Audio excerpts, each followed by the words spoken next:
我哋一齊嚟用下呢個 baking powder 啦。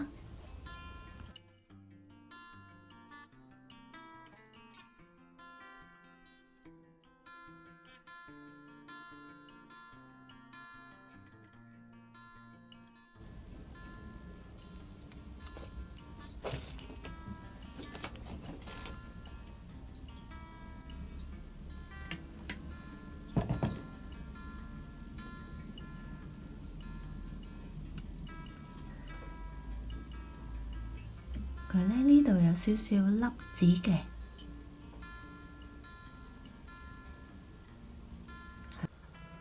好啦，而家咧同大家咧試下咧點用呢個 baking powder 先。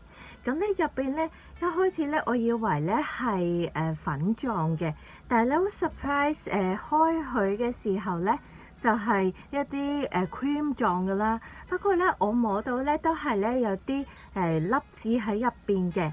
咁我哋咧而家咧咁其實咧除非你化咗妝啫。如果你化咗妝嘅話咧，其實咧就要卸咗妝佢啦，跟住咧就好似當平時洗面咁樣啦，咁咧擠少少出嚟啦，咁同埋咧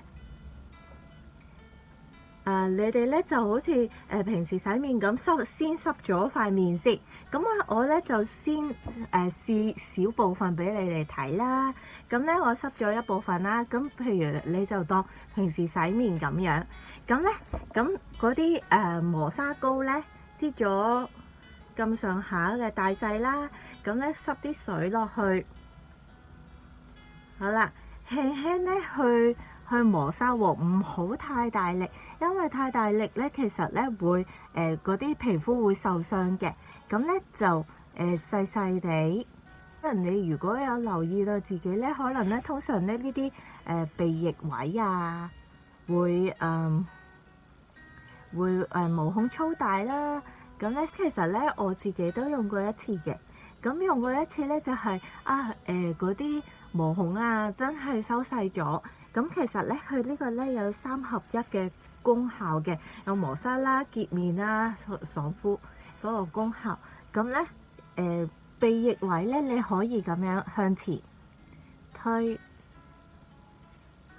係啦，咁細細圈就得噶啦。咁咧就避開啲眼嘅部分啦，咁就唔做嘅。咁仲有額頭啦，如果你兩邊咧係咁樣打圈，係啦，唔好留翻嗰個髮邊位哦。髮邊位咧係都要做噶。